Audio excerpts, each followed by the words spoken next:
ఇప్పుడు బాలయ్య బాబు తర్వాత కొరటాల శివ ఎవరైతే డైరెక్టర్ ఉన్నారో ఆ కాంబినేషన్లో ఒక మాస్ మూవీ రాబోతుందని చెప్పి సినీ వర్గాల్లో హాట్ టాపిక్ నడుస్తుంది. దీని గురించి ఏమంటారు? మా పరిగెత్తే బాలయ్యకి ఇంకొక డైరెక్టర్ యాడ్ అయినట్టు. ఎందుకంటే మనం పాత ఈయన తీసిన సినిమాలు చూసాం, జనతా క్యారేజీ చాలా సినిమాలు చూసాం కాబట్టి ఏమన్నా కొత్త రావాలి, పాటలు బాగుంటాయి. మా బాలయ్యని ఇక కొత్త పాటల్లో ఒక రకమైన పాట రాబోతుందనే ఆశ ఉంది. ఎందుకంటే ఈయన ఎక్కువగా పాటల మీదే పడతాడు, పాటలు కానీ డైలాగులు కానీ బాగుంటాయి కాబట్టి బాలయ్య గారికి సెట్ అయ్యింది.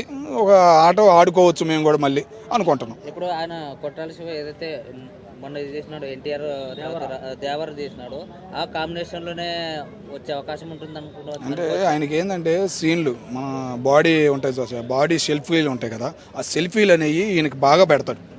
ఎవరికైనా ఏ హీరోకైనా, నేను అంతకుముందు చిరంజీవి గారి దగ్గర చూశాను, చాలా సినిమాల్లో ఈయన బాడీ ఎఫెక్ట్లు పెడతాము, బాడీ జిమ్ములు పెడతాము, అన్నీ కొద్దిగా లుక్స్ అనేవి ఉంటాయి చూసావా, ఆ లుక్స్ ఆకర్షణ అనే దానిలో ఉంటుంది. కొద్దిగా స్టోరీయే కొద్దిగా మెతక్ ఉంటుంది.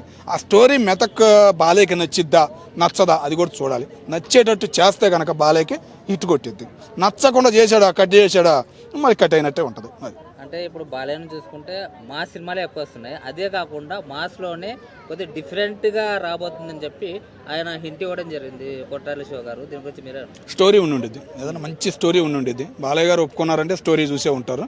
ఏదైనా మెయిన్ పాటలు నాకైతే నా ఉద్దేశం ప్రకారం ఈయన సినిమాలన్నీ చూశాను కాబట్టి నేను 4-5 ఫైట్స్ పాటలు అదే అన్న, బాడీ లుక్లు అయ్యే ఫైట్లు కూడా ఫుల్గా ఉండవు, పైకి లేవు. ఇంకా బాలయ్య అంటేనే కొద్దిగా డూబ్ ఉంటుంది, ఈయన ఇంకొద్ది డూబ్ తగిలిచ్చాడు ఇంకో బాగోదు. అది అందుకని చెప్పేసి ఈగ ఆలోచించి స్టోరీ కానీ ఎనమాల పాటలు కానీ ఉంటే బాలయ్య హిట్ అయింది. దీనిలో ఫైట్లు అంటావా ఏం మరీ డూబ్ పెడతాడు, బాలయ్య అంటేనే మరీ డూబ్ కొద్దిగా ఉంటుంది, ఇక సెట్ కాదు. అంటే ఇప్పుడు చూసుకుంటే కొరటాల శివ తర్వాత బాలకృష్ణ చూసుకుంటే కాంబినేషన్ చూసుకుంటే ఎప్పుడు వీళ్ళు చేయలేదు, ఫస్ట్ టైం చేయబోతున్నారు అనుకుంటా. అయితే ఈ కాంబినేషన్ ఎలా ఉంటుంది అసలు? వీళ్ళు బాలయ్య గారికి స్టోరీ నచ్చి ఉండిద్ది, అందుకే బయటకు వచ్చి ఉండిద్ది విషయము. బాలయ్య గారికి బాగా స్టోరీ నచ్చి ఉండిద్ది, 2-3 పాటలు ఇచ్చి ఉంటాడు, పాటలు నచ్చి ఉంటాయి బాలయ్య గారికి, అందుకని చెప్పేసి ఒప్పుకొని ఉంటారు. కళాఖండగా చెబుతున్నా, ఎందుకంటే ఆ మాట ఎవరో మరి ఇంకా బయటకు వచ్చినట్లేదు పేరు, ఈయన ఓన్గా రాస్తాడు కదా. శివ దగ్గర ఉండే పాటలు ఉంది, స్టోరీ ఉంది, చాలా ఉంది. ఆయన కథ వేరు, మూమెంట్ వేరు, తిరుగుతాడు చాలా దేశాలు తిరిగిన చరిత్ర ఉంది ఆయనకి. కాబట్టి ఆయన పట్టుకున్న ఏదైనా కథ ఉందంటే సూపర్ హిట్ అయ్యింది. మనం జనతా గ్యారేజ్ చూసాం, మిగతా చూసాం. ఏంటంటే విదేశీయులు లింకులు ఎక్కువ ఉండే ఈయనకి, కాబట్టి ఫైట్ల పరంగానే కొద్దిగా వీక్ అవుతున్నాడు. ఫైట్లు బాగా సెట్ అయినాయి అనుకో బాలయ్యకి బాగుంటుంది. ఓకే, అంటే మీరు ఒక బాలయ్య ఫ్యాన్గా అంటే మూవీ రాబోతుంది అనిపిస్తున్నప్పుడు మీకు ఎలా అనిపిస్తుంది? లైక్ హ్యాపీ అన్న, ఎందుకంటే బాలయ్య గారు ఇంకా ముందుకు వెళ్తున్నారు. ఇప్పుడున్న సినీ ఫీల్డ్ పడిపోయింది, ఏది కరోనా దెబ్బ పడిపోయింది. అందరిగా ఏదో బిజినెస్లు చేసుకుంటారు, సినిమాలు ఉండవురా బాబు అన్నప్పుడు అఖండ వదిలి మళ్ళీ సినిమా చరిత్రను బతికిచ్చినాడు మా బాలయ్య. అట్లాగే సాగుతున్నాడు, సంవత్సరానికి ఒక సినిమా ఇస్తా జనవరిలో నిలబడుతున్నాడు బాలయ్య.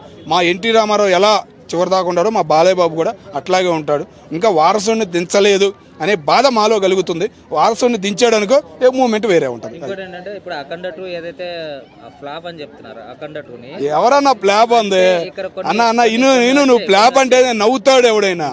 యూపీలో సినిమా చరిత్ర తెలియని వాళ్ళు, యూపీలో ఉన్న చిన్న పిల్లల దగ్గర నుంచి పెద్దవాళ్ళు, ఏది 80 సంవత్సరాలు, మన వాళ్ళు 60 ఏళ్ళకే కళ్ళు బేబే, వాళ్ళు 80 ఏళ్ళు 90 ఏళ్ళు కూడా 4 దన్నేటట్టు ఉన్న వాళ్ళు కూడా ఏది కండవా కట్టుకుని లుంగి పంచే కట్టుకుని సినిమాలకు వెళ్తుంటే ఉన్న వీడియోలు చూస్తుంటే కళ్ళు బిత్తరపోతున్నాయి. మరి నువ్వు ఏం మాట్లాడుతున్నావు అన్న? అంటే నేను చెప్పినా కాదు, ఇక్కడ చూసుకుంటే అన్న చరిత్ర అన్న, చరిత్ర మన భారతదేశం చరిత్ర, మన హిందూయిజం చరిత్ర, ఇంకా బతికున్నాం, ఇంకా మనలో ఉన్నామంటే ఆ సినిమాల వల్లనే.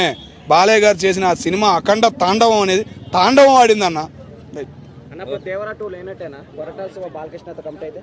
అదే ఉండదన్న, దాని మూమెంట్ దానికే ఉంటుంది. కొద్దిగా వెనకబడచ్చు, కొద్దిగా ఏంటంటే లింకులు వేరే ఉంటాయి కాబట్టి కొద్దిగా మూమెంట్ అనేది వెనకబడచ్చు తప్ప దాని మూమెంట్ అనేది సాగుతూనే ఉంటుంది. ఇప్పుడు ఏ సినిమా కొద్దిగా జూనియర్ ఎన్టీఆర్ కూడా కొద్దిగా బేబాగా ఉంది పరిస్థితి, కొద్దిగా హిట్ అయ్యే అవకాశం ఉంది.